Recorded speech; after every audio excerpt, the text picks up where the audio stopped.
Ko'plab kichik kanallarda suv sarfini o'lchash hali ham qo'lda amalga oshiriladi. Bu esa aniqlikning yo'qolishiga, vaqt va resurslarning isrof bo'lishiga olib keladi.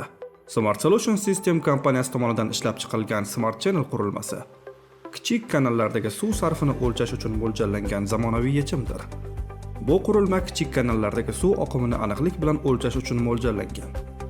Qurilma suv tezligi va sathini o'lchab, suv sarfini hisoblaydi. O'lchov jarayoni to'liq avtomatik tarzda amalga oshadi. Natijalar esa real vaqt rejimida telefonda yoki kompyuterda ko'rinadi. Qurilma o'rnatilgandan so'ng ultra tovushli sensor yordamida suv oqimining tezligi aniqlanadi. So'ng ma'lumotlar serverga yuboriladi va siz istalgan joydan suv oqimini kuzatishingiz mumkin. Smart Channel suv oqimini o'lchashda aniqlik, nazorat va samaradorlikni ta'minlaydi.